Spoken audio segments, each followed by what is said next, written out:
Estudiantes, continuamos con la segunda parte de la actividad. Analizamos el derecho a la tierra y al territorio de los pueblos indígenas u originarios.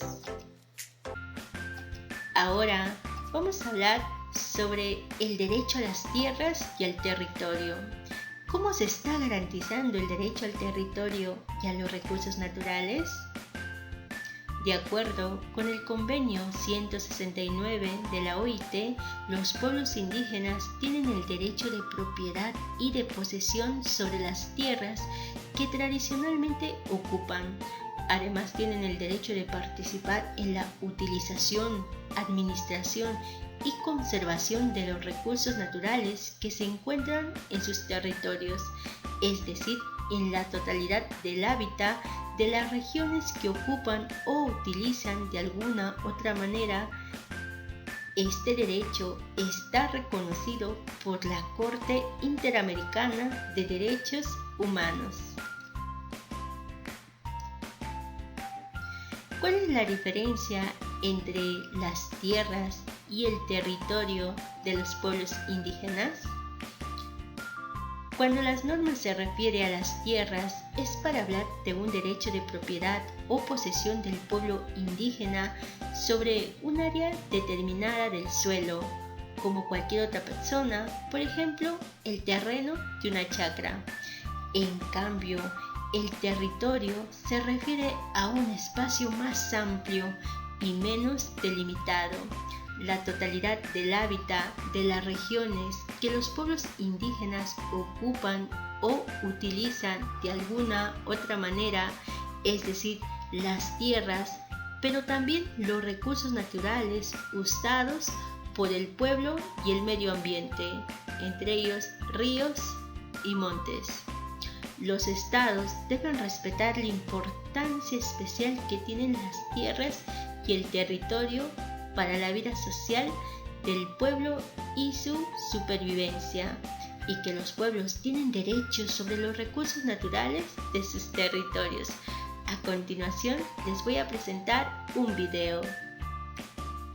Presten mucha atención a este video para estar bien informados. Antes que nada, ¿qué es exactamente el territorio? Pues es el espacio geográfico que utilizamos para desarrollarnos y mantener nuestras culturas vivas. Está compuesto por espacios que solo son usados por nosotros. Es decir, todo lo que hay dentro de la parte titulada de nuestro territorio. Pero también incluye los espacios fuera de los límites de nuestras comunidades, a los cuales accedemos para usarlos de forma tradicional y que podemos compartir con otros. Como por ejemplo las áreas naturales protegidas como la Reserva Comunal Amaracaeri. Todo eso es nuestro territorio. Como bien sabemos, los recursos naturales como la tierra, el agua, el bosque y sus animales también forman parte de nuestro territorio. Por eso decimos que es como nuestro mercado, nuestra farmacia y hasta nuestro banco. Y es nuestro derecho acceder a estos recursos, tanto para nuestra subsistencia como para conseguir algo de platita y poder mandar a nuestros hijos al colegio, para comprar un botecito o hasta para transportar nuestra propia castaña a la ciudad. Ahora vamos a hablar lo que dice el artículo 89 en nuestra Constitución Política del Perú. Las comunidades campesinas y las nativas tienen existencia legal y son personas jurídicas. Son autónomas en su organización, en el trabajo comunal y en el uso y la libre disposición de sus tierras, así como en lo económico y administrativo, dentro del marco que la ley establece. La propiedad de sus tierras es imprescriptible, salvo en el caso de abandono previsto en el artículo anterior. El Estado respeta la identidad cultural de las comunidades campesinas y nativas. Ahora, estudiantes, les voy a presentar un video sobre el Convenio 169 de la OIT. ¿Qué es el Convenio 169 de OIT? El Convenio 169 sobre pueblos indígenas y tribales es un tratado internacional adoptado por la Conferencia Internacional del Trabajo en 1989. Este convenio adquiere carácter obligatorio para los estados que lo han ratificado. Ha sido ratificado por 22 estados miembros de la OIT, de los cuales 15 son de América Latina y el Caribe. El objetivo del convenio es superar las prácticas discriminatorias que afectan a estos pueblos y hacer posible que participen en la adopción de decisiones que afectan a sus vidas. ¿Quiénes son los pueblos indígenas y tribales? Es una denominación común para más de 370 millones de personas en más de 70 países del mundo. Constituyen aproximadamente el 5% de la población mundial. La historia de los pueblos indígenas está marcada por discriminación y marginación. ¿Qué pasa cuando un país ratifica? La decisión de ratificar es una decisión soberana y voluntaria de los estados. Se necesitan disposiciones legislativas específicas para garantizar la aplicación efectiva del convenio. La responsabilidad de aplicar el convenio recae en los gobiernos de los países ratificantes. El proceso de aplicación es único en cada país. Muy bien, ahora vamos a hablar sobre su artículo 13. Nos dice: al aplicar las disposiciones de esta parte del convenio, los gobiernos deberán respetar la importancia especial que para las culturas y valores espirituales de los pueblos interesados revisten su relación con las tierras o territorios, o con ambos, según los casos que ocupan o utilizan de alguna otra manera, y en particular los aspectos colectivos de esta relación. Ahora vamos a hablar del artículo 14. Deberá reconocerse a los pueblos interesados el derecho de propiedad y de posesión sobre las tierras que tradicionalmente ocupan.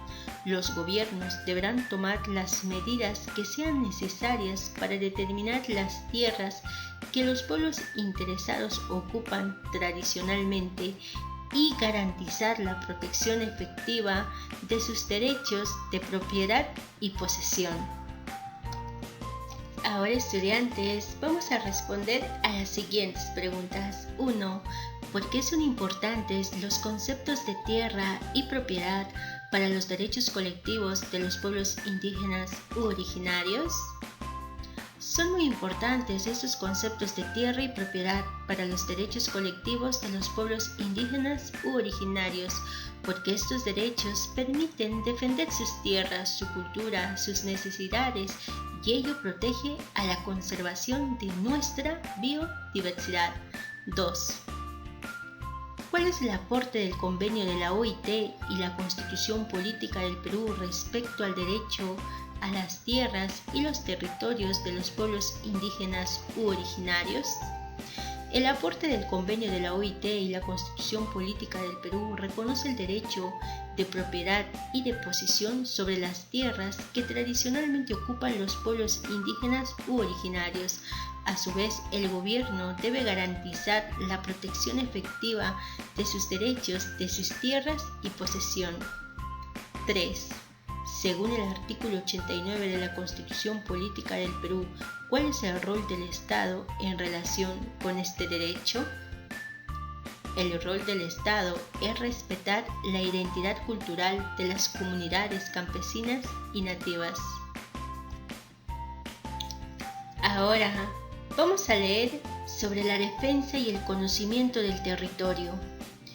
A lo largo de los siglos, los pueblos indígenas han mantenido un vínculo con el territorio en el que viven ellos y han vivido sus antepasados. Esa conexión se basa en su historia compartida y en el significado que les dan a los elementos de la naturaleza.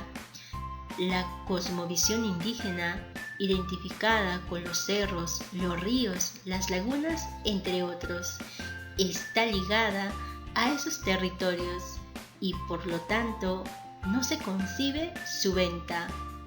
El tipo de ocupación de los pueblos indígenas de estos territorios ha ayudado a protegerlos de la deforestación y otras amenazas. Sus bosques son como su despensa y su farmacia. Por siglos, esta ocupación se hizo sin documentación legal que la sustentará ante el Estado peruano y por ello han estado desprotegidos de las invasiones e iniciativas externas. Por ese motivo, es tan importante para los pueblos indígenas asegurar esta ocupación por medios legales y obtener su titulación. Ahora, estudiantes, vamos a leer una noticia. Indecopi registró 96 conocimientos sobre uso de la biodiversidad a la comunidad Aguajún. El Instituto Nacional de Defensa de la Competencia y de la Protección de la Propiedad Intelectual, Indecopi, entregó 96 registros de conocimientos colectivos a la comunidad indígena Altomayo de la etnia Aguajún para protegerlos y contribuir con su preservación a fin que desarrollen productos que puedan comercializar para su beneficio. Los registros otorgados corresponden a 96 usos de recursos biológicos que el pueblo Aguajún ha preservado. El Indecopi, en coordinación con otras entidades y organismos, ha logrado registrarlos para uso comunitario. Los conocimientos registrados en esta oportunidad son de diversos tipos: medicinales, como cicatrizantes, analgésicos, contra infecciones, para la fertilidad, digestivos, entre otros; en cosméticos, como tratamientos contra el acné, caída de cabello, tratamiento del cabello, entre otros; alimenticios, como energizantes; mágico-religioso, como para aliviar el susto en los niños, tener visiones que permitan identificar las enfermedades o cualquier otro tema que le interese a la persona, etc. Después del registro y con el acompañamiento de la institución Conservación Internacional y el Centro Tarihuasi, la comunidad de Altomayo identificará los conocimientos que tengan potencial comercial. Así, a partir de una actividad de rescate, preservación y revaloración de los conocimientos colectivos, se pondrán en valor en beneficio de sus familias. Con los registros, el Estado brinda protección a los conocimientos que la comunidad Aguajún conserva sobre el uso de plantas y animales para fines medicinales.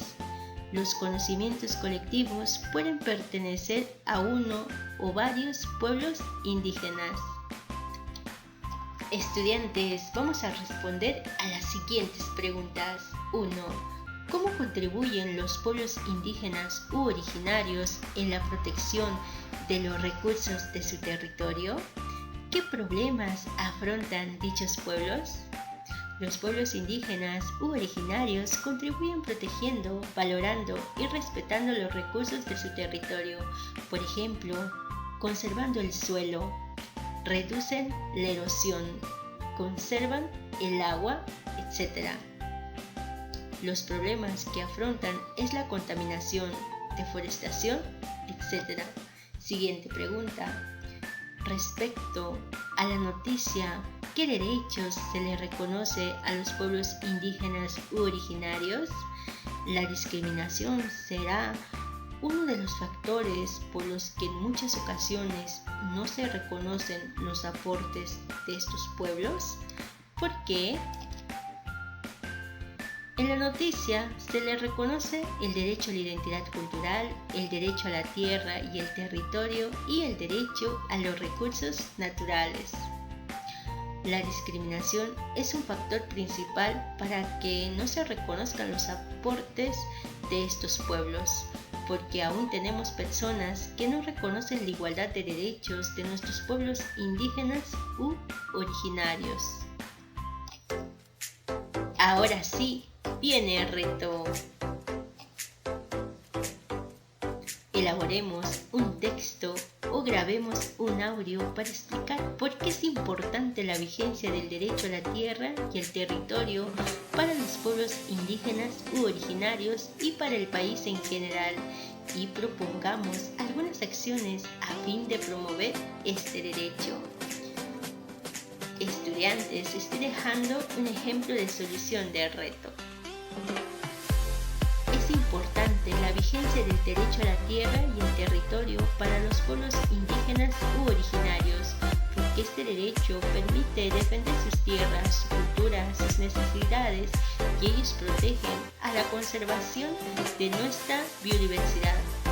Algunas acciones: realizar charlas para que expliquen la importancia del derecho a la tierra y el territorio de nuestros pueblos indígenas u originarios. Fomentar respeto para los pueblos indígenas. Bueno, chicos y chicas, esto sería todo. Cuídense mucho.